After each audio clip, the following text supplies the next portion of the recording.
रात के 2 बजे मैं अपने किराए के कमरे की चारपाई पर लेटी थी। पंखा चल रहा था, पर गर्मी इतनी थी कि मेरी नाइटी पसीने से भीग चुकी थी। मैंने करवट बदली तो बिस्तर की आवाज ने सन्नाटे को तोड़ा। तभी मेरे दरवाजे पर धीमी सी दस्तक हुई। मैं चौंककर उठ बैठी। इस वक्त कौन? मैंने कांपते हाथों से कुंडी खोली। दरवाजे के उस पार खड़ा था आयुष, मेरे बगल वाले कमरे का नया किराएदार। 22 साल का, गठीला, शर्ट उतारे हुए, सिर्फ लोअर पहने।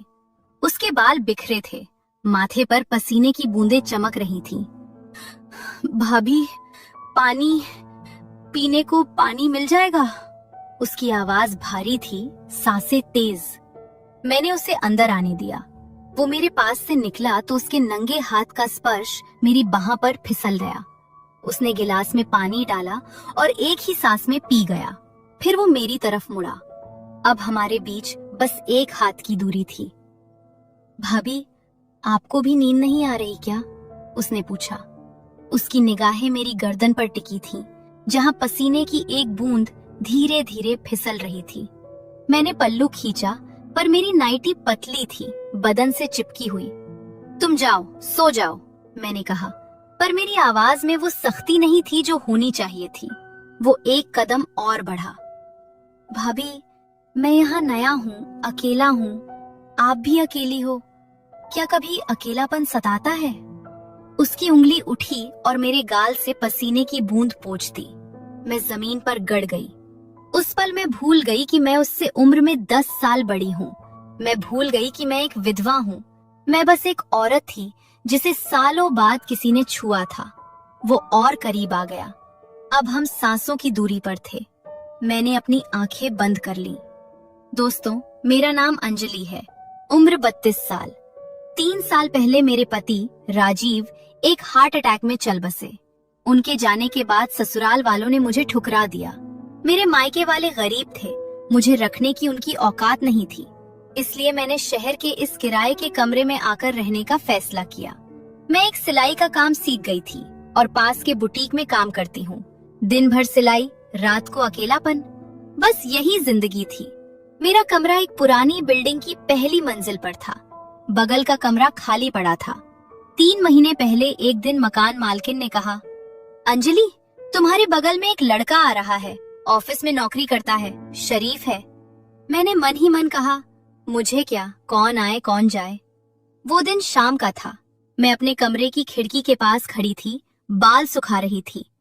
नीचे गली से एक लड़का सूटकेस लिए आता दिखा। उसने ब्लू शर्ट और जीन्स पहनी थी। कद थोड़ा लंबा, कंधे चौड़े, चेहरे पर एक मासूमियत थी। जब वो सीढ़ियां चढ़ रहा था तो उसकी नजर मुझ पर पड़ी।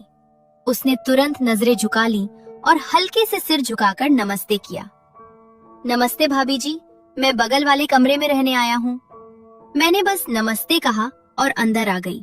मुझे उससे ज्यादा बात करने का मन नहीं था। मैं किसी से नहीं करना चाहती थी। अकेले रहने की आदत डाल चुकी थी। पहले कुछ दिन तो बस नॉर्मल बात थी।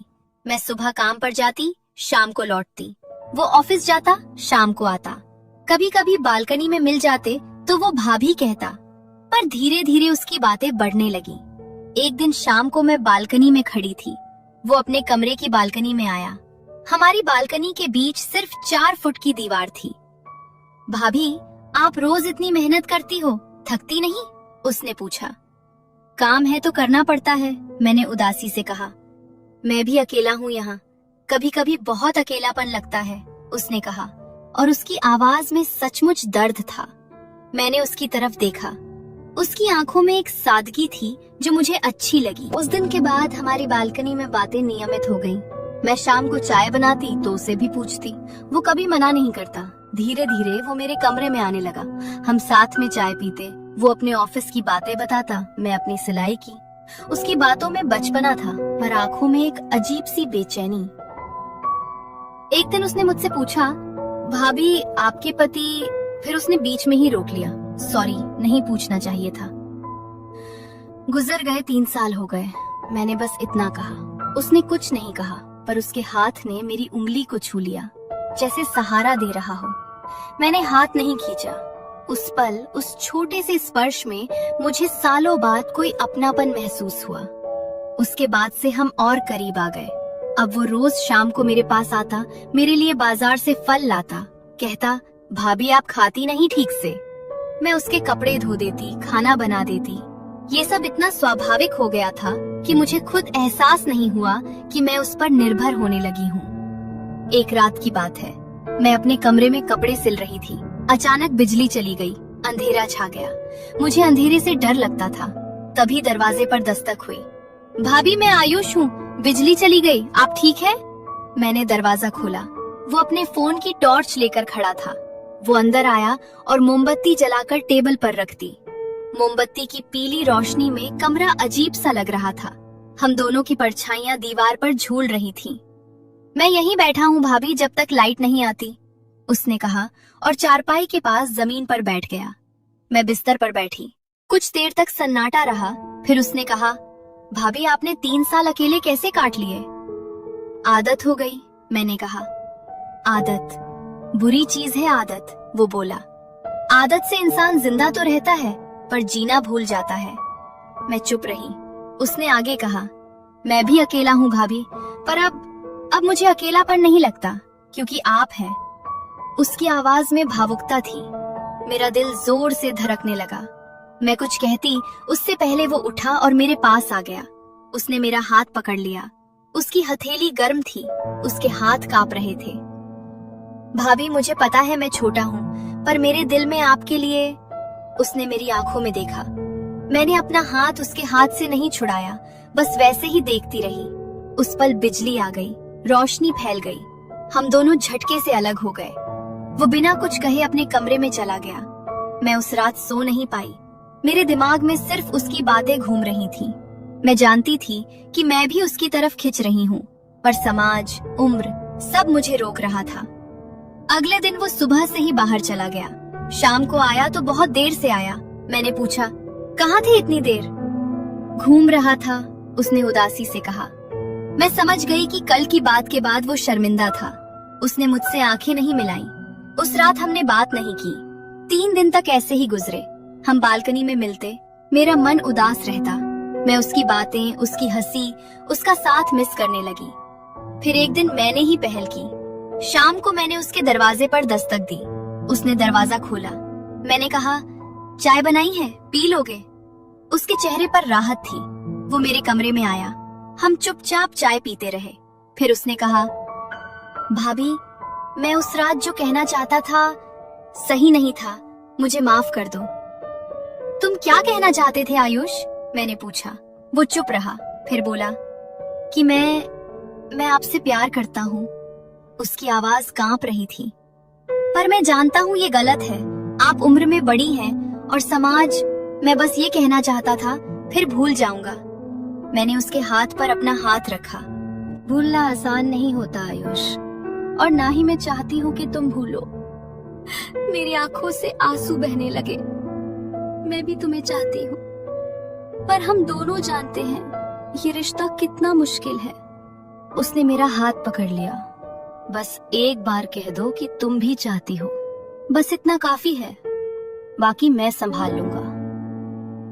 उस दिन से हमारे बीच एक अनकहा रिश्ता बन गया। हम दुनिया के सामने नहीं, पर अपने बीच बहुत करीब आ गए। अब वो रोज शाम को मेरे पास आता। हम साथ में खाना बनाते, बातें करते। कभी मेरा हाथ उसके हाथ से छू जाता तो बिजली सी दौड़ जाती। कभी वो मेरे बालों में फंसी सूत निकालने के बहाने मेरे गले को छू जाता। हर स्पर्श में एक नशा था। गर्मी का मौसम था। एक दिन मैं अपने कमरे में पंखे के नीचे बैठी थी। बहुत गर्मी थी। मैंने अपनी साड़ी उतार दी और सिर्फ ब्लाउज और पेटीकोट में बैठ गई। मैं सोच रही थी कि आयुष अभी ऑफिस में है। तभी दरवाजा खुला। आयुष अंदर आ गया। मैं हड़बड़ाकर उठी, पर तब तक मुझे ढकना मुश्किल था। उसने मुझे देखा। उसकी आंखें फटी रह गईं। उसने तुरंत नजरें फेर ली, पर मैंने देखा उसके हाथ कांप रहे थे। भाभी मैं सॉरी, मैंने सोचा आप बाहर होंगी। वो बाहर जाने लगा। मैंने कहा रुको। मैंने उसके पास जाकर उसका हाथ पकड़ा। तुम्हें शर्म आ रही है? हम एक दूसरे के करीब हैं, फिर भी तुम मुझसे नजरें चुराते हो। उसने मेरी तरफ देखा। अब उसकी आंखों में डर नहीं, एक अलग ही चमक थी। उसने मेरी कमर पकड़ ली और मुझे दीवार से सटा दिया। भाभी, बहुत दिनों से रोक रहा था खुद को, पर अब नहीं रुक सकता। उसने मेरे कान में फुसफुसाया। उसकी सांसें मेरी गर्दन पर गिर रही थी। मैं पिघल रही थी। उसने मेरी गर्दन पर अपने होंठ रख दिए। मैंने आंखें बंद कर ली।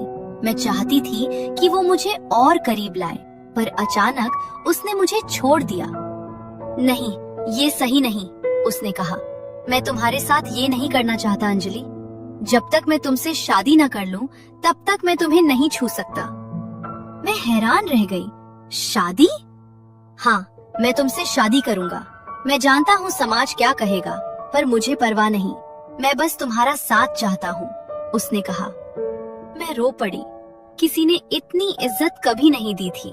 मैंने उससे कहा, मैं तुमसे 10 साल बड़ी हूँ।